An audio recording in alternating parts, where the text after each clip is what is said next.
Ladies and gentlemen, make some noise. Jared Allen.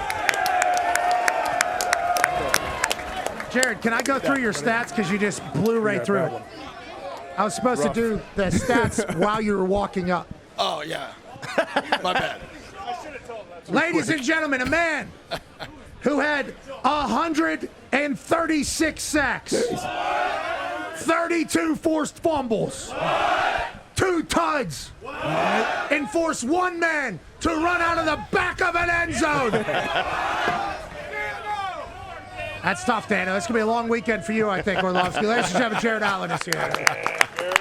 Appreciate it. Thanks for having me. Congratulations. Thank you so much. Love you guys' show. You guys are killing it. Well earned, well deserved. How does it feel to be here? We saw you last night looking very trim. We'll get into that here in a matter of moments. Yeah. But how does it feel to be amongst the immortals, basically, here in the NFL? Good. Just take it as it comes, man. I don't try to look farther than, like, my feet, you know what I mean? So, but it's good. It's a great honor. It's one of those surreal things because you can't really do anything to earn it, and you get the award, you get the recognition so many years after you play. You did a lot to earn it, buddy. No, I'm saying after you retire. Okay. But when you're playing, you're not thinking about that, right? You're trying to win Super Bowls. You're just trying to be the best guy you can be. You're trying to outdo yourself from the year before, and this becomes a byproduct of it. So it's one of those surreal moments where you're kind of reliving the past. And get recognized for it so many years later. So it's good. But the coolest part about it is being up with the legends. Like, yes, sitting there talking with Randall McDaniel, meeting guys that, I used to watch the 100 toughest films before every high school game, 100 toughest NFL, 100 toughest men.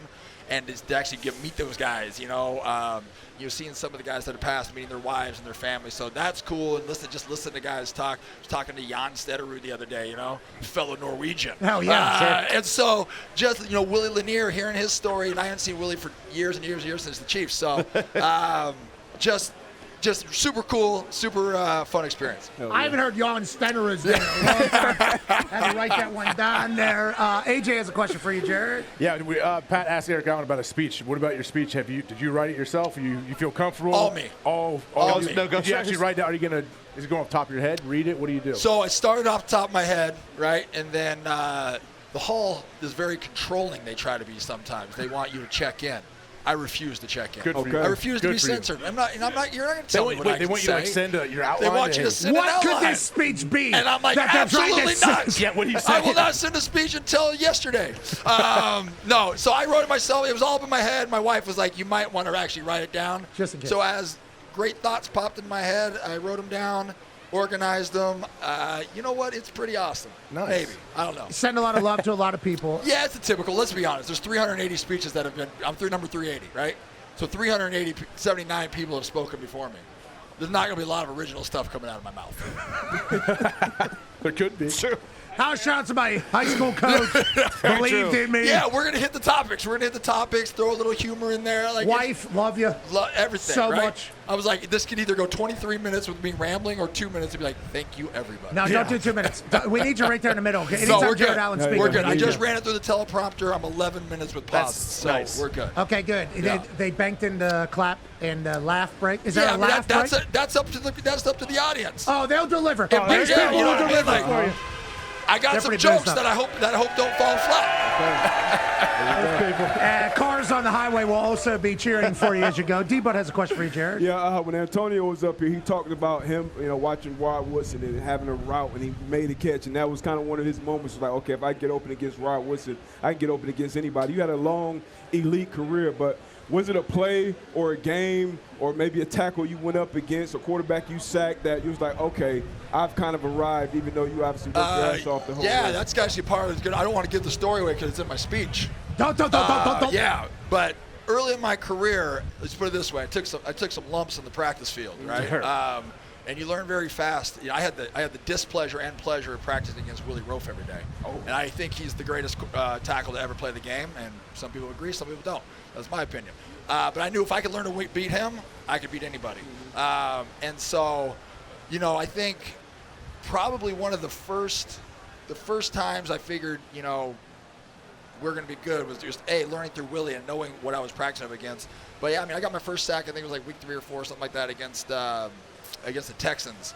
And, just obliterated the tackle. He disappeared. And I was like, Okay, we can do this. Oh my God! Yeah. How many of these guys are in the league? Did you do this immediately? No. So when I was a rookie and my first couple of years, the vets, you know how it is. The vets tell you what to do, you got to do it. So the vets would make stuff up for me to do on Saturday. Jack Sawyer was just carrying T.J. Watt's helmet off the field yesterday. Yeah, so one game they'd make me do spirit fingers. No joke, I got a $5,000 fine my very first sack. It was a preseason, so it didn't count against Eli. I did the old slap the leg, flex the leg out, like bodybuilders do. Yeah. They said it was sexually suggestive. Well, $5,000. Right? We don't know, especially with your sexual look. So then I had to do the lawnmower one week. They would make me do high kicks.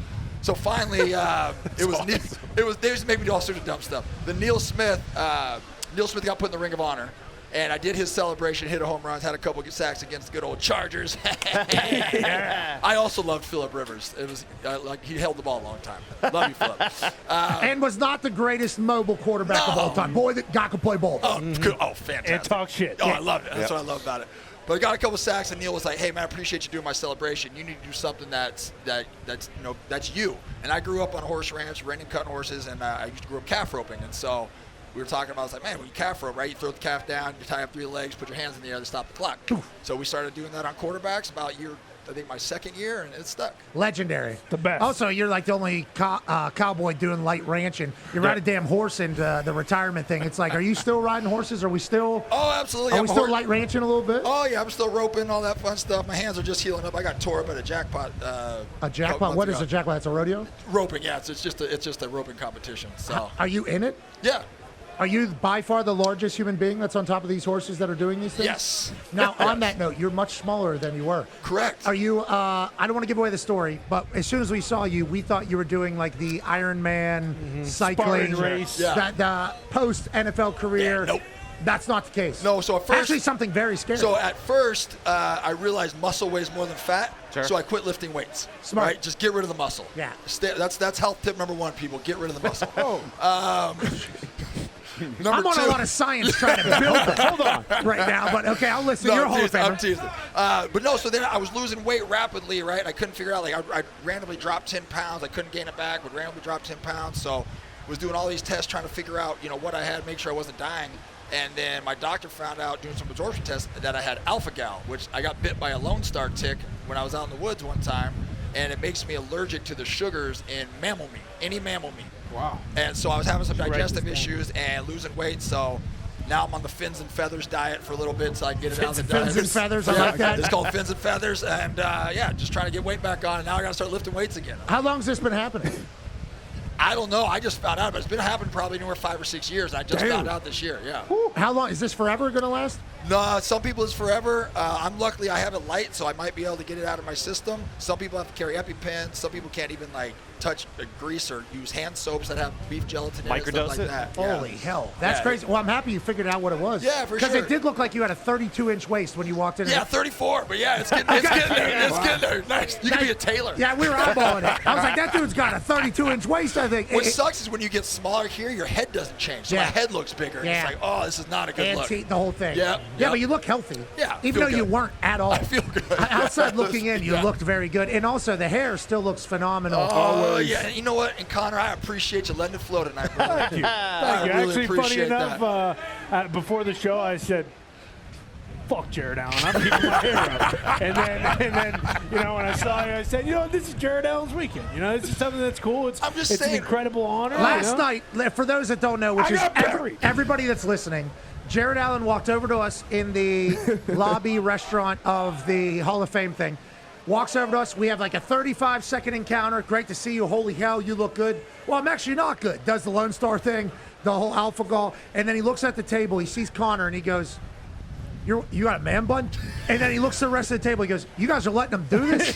It was within 45 seconds, just murders Connor immediately. And Connor goes, okay. And then obviously it's not an agreement.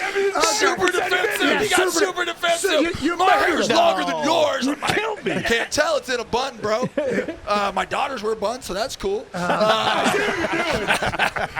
But I'm saying, with a mane like that, Dude, and it's a windy day. That thing's just got to be I know. Windy and wet. We were actually I was going to ask you a completely different question, but what should I do with my hair, man? Like, I don't know what to do with it. Every time you're in a public swimming pool, you should just duck your head under and just come out and just shake. Like, that should be public mandatory. Swimming pools? I'm not swimming in piss. What are we talking about? I like that idea with the pool, but that doesn't change my hair. I'm talking about changing the hair. No, we got a minute and a half hair here. is amazing. Before The hair hard is out. amazing. You burying Connor was wonderful. Tone has a question for you. Yeah, Last Jared, one. Minute and a half. I do. Do you get a commission or percentage when Miles and TJ get paid $40 million a year, like the DNs and the edge rushers before them? Do you guys get a commission for that? No, unfortunately I don't. And you know what? Every generation says the same thing. Oh man, if I was playing today, I would have been super paid. Like, imagine if Reggie White was playing today.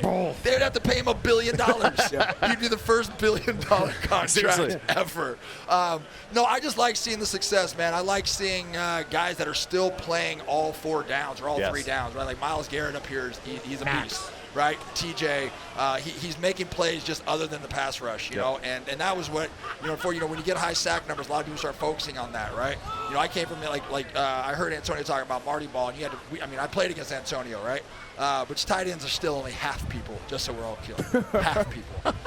We're in the D-line room, we don't consider them full people. They're only half. They're not TJ Watt, Freiermuth had one-on-one. But anyways, that they, so I like seeing those guys carrying the torch and still, setting that pace of being a football player, not just a pass rusher. Well, Jared, we appreciate you being a football player, a great human, a hilarious one, and now, ladies and gentlemen, officially a Hall of Famer. Enjoy the hell out of your weekend. Ladies and gentlemen, Jared Allen.